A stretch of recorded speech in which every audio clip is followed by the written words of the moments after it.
Sebelumnya, perkenalkan nama saya Rahma Kartika Laulandari. Saya Putri Kawarda Fauzia Akmal. Saya Asmina Ardelia. Selamat menyaksikan.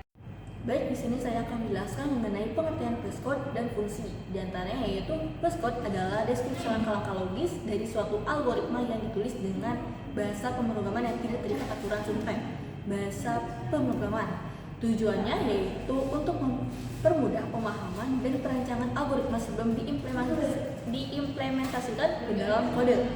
Fungsi-fungsinya yaitu ada 7, di antaranya pertama, membantu merancang algoritma, kedua yaitu mengurangi kerumitan sintaks, dan ketiga memudahkan komunikasi, keempat sebagai dokumentasi, kelima mempermudah proses debugging, yang keenam yaitu menghemat waktu implementasi, dan yang terakhir yaitu dapat digunakan untuk edukasi.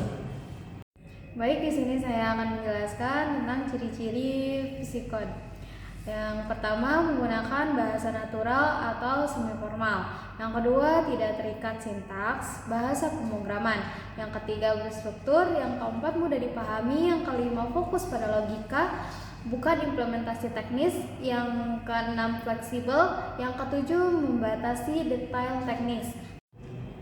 Oke, selanjutnya saya akan menjelaskan tentang apa itu tujuannya. Yang pertama ada membantu perencanaan algoritma. Itu sebagai langkah awal untuk mendesain algoritma sebelum implementasikan dalam bahasa pemrograman. Yang kedua ada mudah dipahami. Jadi memudahkan programmer dan non-programmer untuk memahami alur logika algoritma.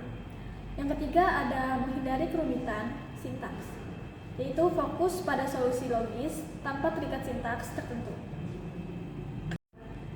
Selanjutnya ada karakteristik pseudokode. Yang pertama ada sederhana, yaitu dituliskan dalam bentuk langkah-langkah menggunakan bahasa sehari-hari yang mudah dipahami. Yang kedua logis, itu menggambarkan urutan logis dari algoritmanya tersebut. Dan yang ketiga ada fleksibel, dapat diubah ke dalam kode menggunakan berbagai bahasa pemrograman. Detail teknis. Selanjutnya ada materi psikode. Yang pertama ada bubble sort. Bubble sort adalah algoritma pengurut sederhana yang membandingkan dua elemen berdekatan dan menukarnya jika berada dalam urutan yang salah. Proses ini diulangi hingga tidak ada lagi elemen yang perlu ditukar. Yang kedua yaitu selection sort. Selection sort adalah algoritma pengurutan yang memilih elemen terkecil dari bagian array yang belum terurut, lalu menukarnya dengan elemen pertama dari bagian tersebut. Proses ini diulang hingga semua elemen terurut. Ini ada contoh codingan bubble sort, silahkan dilihat.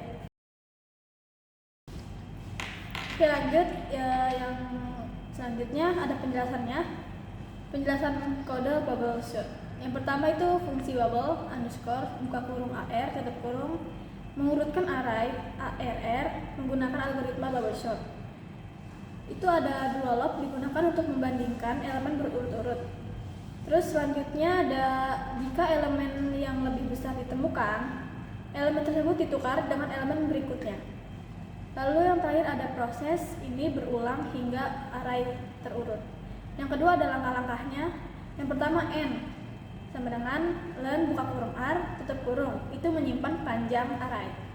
Selanjutnya ada loop pertama buka kurung for i tutup kurung, iterasi untuk mengulang proses. Yang ketiga ada loop keduanya yaitu buka kurung for j tutup kurung, membandingkan dan menukar elemen yang berdekatan. Yang terakhir ada rj plus 1 sama dengan rj plus 1 rj, menukar elemen jika urutannya salah. Yang ketiga ada contoh penggunaannya. Yang pertama input 64, 34, 25, 12, 22, 11, dan 90. Yang terakhir ada outputnya, itu setelah pengurutan, jadi 11, 12, 22, 34, 64, dan 90. Bubble sort terus menukar elemen hingga array berurut. Baik, berikut adalah program dari selection sort, bisa dilihat. Baik, di sini saya akan menjelaskan mengenai penjelasan selection sort, yaitu ada 7 disclaimer. Maaf sekali jika kode pengucapan saya salah atau kodenya salah, nanti akan ada dalam bentuk teks. Yang pertama ada n len r, yaitu menghitung jumlah elemen dalam R dalam array R dan menyimpannya dalam variabel n. Yang kedua ada for in range n, yaitu lo pertama untuk memproses setiap elemen dalam array satu persatu, dimulai dari elemen pertama dan berlanjut hingga elemen terakhir. Lalu yang ketiga ada min index i, yaitu menetapkan indeks min index pada posisi elemen pertama di setiap iterasi. Yang keempat ada for j in range i plus 1, n, yaitu log kedua untuk mencari elemen terkecil di bagian array yang belum terurut setelah indeks i, dimulai dari elemen setelah i hingga elemen terakhir. Lalu yang kelima ada if r, j, r min index, yaitu jika ditemukan elemen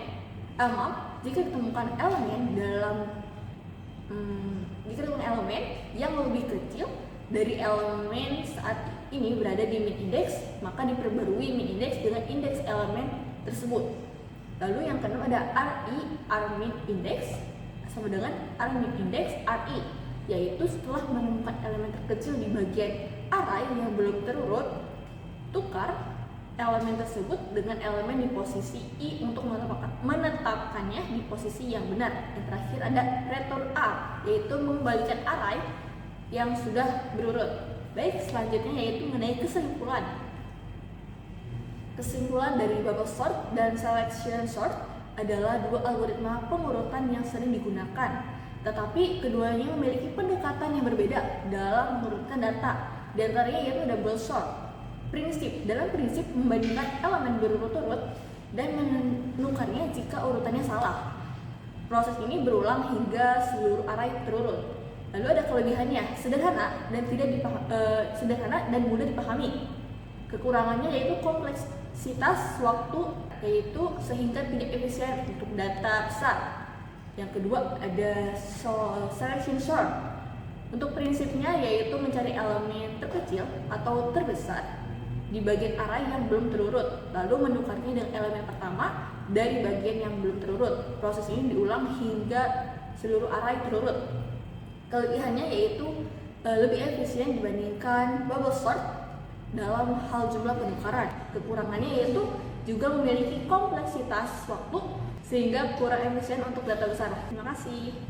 Baik, sekian dari hasil presentasi kami. Kurang lebihnya mohon maaf. Terima kasih. Wassalamualaikum warahmatullahi wabarakatuh.